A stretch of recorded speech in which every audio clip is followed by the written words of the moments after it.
आज हम कक्षा 11वीं गणित में जो हमारे पास इकाई 3 है उसमें त्रिकोणमिति फलनों के मान को पढ़ने जा रहे हैं। कक्षा 10वीं में हमने 0 अंश से लेकर 90 अंश तक के त्रिकोणमिति फलनों के मान को पढ़े थे। आइए इस x अक्ष व y अक्ष के चतुर्थांश की पोजीशन में हम कुछ मानों को समझने का प्रयास करें। हम में से सब जानते हैं ये जो पहला चतुर्थांश है इसमें x भी धनात्मक और y भी धनात्मक, इसलिए यहां पर कोई भी पद आए, चाहे वो साइन हो, चाहे वो cos हो, चाहे वो tan, ये सब धनात्मक हो गए। ये पहला चतुर्थांश कहलाता है। दूसरे चतुर्थांश को ध्यान से देखें। दूसरे चतुर्थांश में क्योंकि यहां पर जो वैल्यू है वो 0 अंश से लेकर 90 अंश तक की। दूसरे चतुर्थांश में x ऋणात्मक होता है, x ऋणात्मक होता है मतलब आधार ऋणात्मक होता है, और आधार जिसमें भी आएगा वो ऋणात्मक होगा। तो आधार cos में आता है और tan आता है, इसलिए वो ऋणात्मक होगा। यहां दूसरे चतुर्थांश में साइन और इसका व्युत्क्रम कोसेक धनात्मक होगा, बाकी सब ऋणात्मक।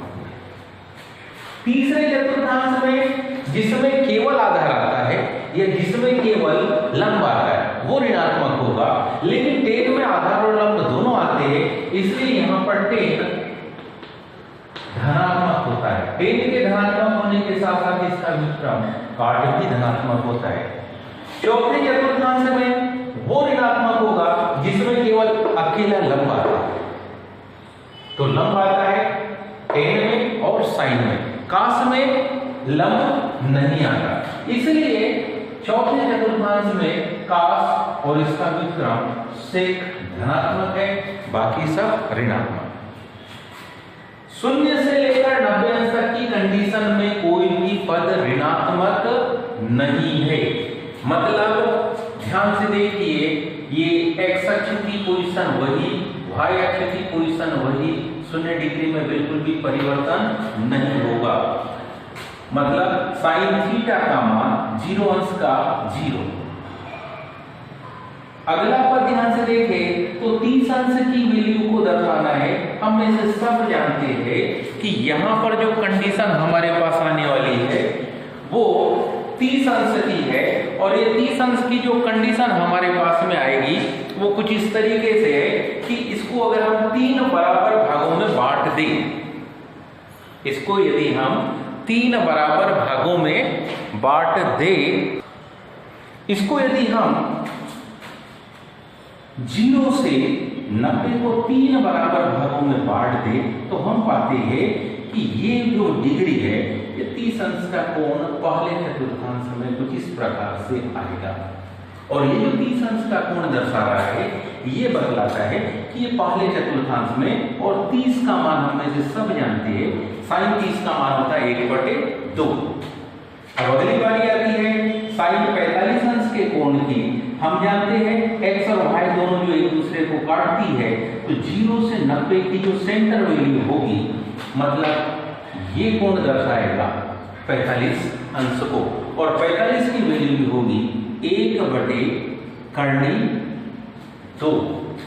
साइन 60 अंश, साइन 60 अंश की कंडीशन को हम जानते हैं कि अगर ये 3 बराबर भागों में बटी रहे तो उसमें से 2 भाग 60 को दर्शाएंगे। इसमें से ये 2 भाग 60 अंश को दर्शाएंगे, तो ये 60 को दर्शा रहे हैं, और साइन 60 अंश की वैल्यू है करनी 3/2। ध्यानपूर्वक देखें तो 90 अंश की पोजीशन, मतलब हम में से सब जानते हैं x और y जो दोनों एक दूसरे को काटती है वो 90 डिग्री के एंगल पर काटती है, तो ऐसी स्थिति में 90 अंश का कोण मतलब ये ही पोजीशन और ये 90 अंश की पोजीशन में साइन 90 का मान होता है 1। पहले चतुर्थांश में कोई भी पद ऋणात्मक नहीं है।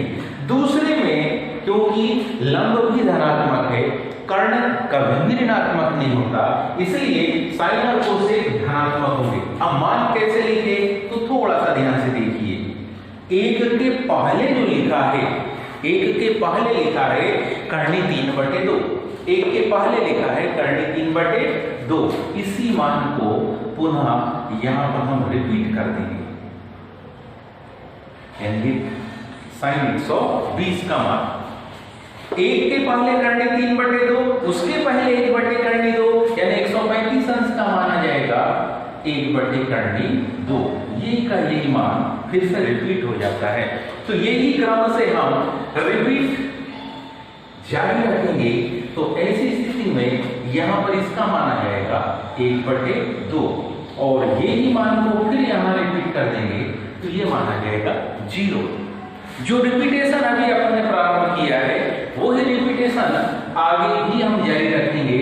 तो ऐसी कंडीशन में इनके मान हमको फिर से मिलेंगे, लेकिन अब सावधानी रखना है क्योंकि दूसरा चतुर्थांश समाप्त होते ही साइन ऋणात्मक हो जाएगा, क्योंकि अब हम 180 के बाद में हम पहुंचने जा रहे हैं तीसरे चतुर्थांश में, और तीसरे चतुर्थांश में केवल 10 धनात्मक है और बाकी सब 10 और उसका व्युत्क्रम धनात्मक है, बाकी सब ऋणात्मक होंगे।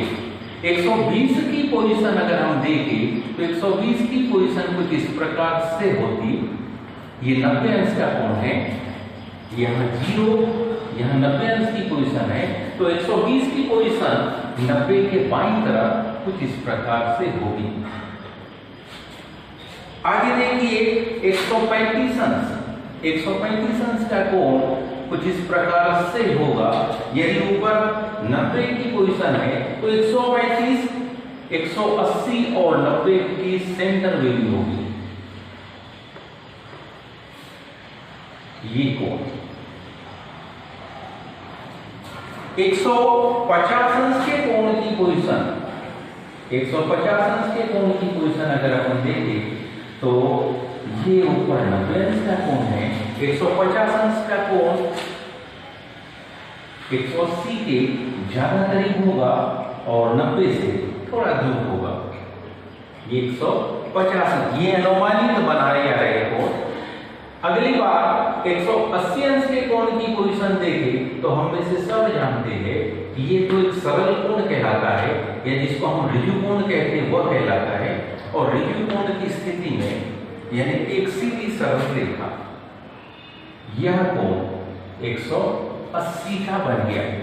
अब दूसरे चतुर्थांश को जैसे ही हम पार करेंगे तीसरे में पहुंचते हैं, तो तीसरे में हम में से सब जानते हैं कि यहाँ पर साइन ऋणात्मक होगा, मान पुनः इसी प्रकार से रिपीट होंगे। यहाँ पर 1/2 का रिपीटेशन होगा, लेकिन चिन्ह आ जाएगा ऋण 1/2। अगला पद ऋण 1/2, पुनः ऋण कर्णी 3/2 और फिर माना जाएगा ऋण। ध्यान से देखें तो हम पाते कि ये मान का रिपीटेशन हो रहा है। यहां पर जैसे हम पहुंचे तो यह कोण 180 का था और यहां पर कोण पहुंच गया 270 का, और 270 के आगे की बाउंड्री को पार करते मतलब हम चौथे चतुर्थांश में पहुंच गए थे।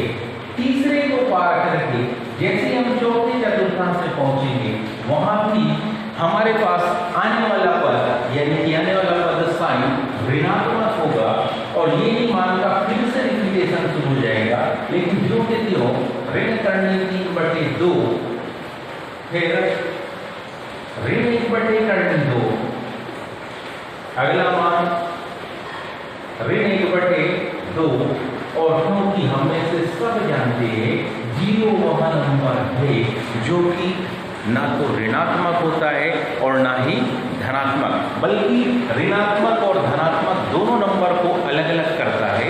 बिल्कुल ठीक वैसे ही जैसे हमने साइंस में पढ़ा कि न्यूट्रॉन वह कण होता है जिस पर ना तो ऋण आवेश होता है और ना ही धनावेश, यह उदासीन होता है। इलेक्ट्रॉन और प्रोटॉन क्रमशः इन पर ऋण और धन आवेश होता है, लेकिन न्यूट्रॉन जैसे उदासीन है वैसे जीरो की कंडीशन है।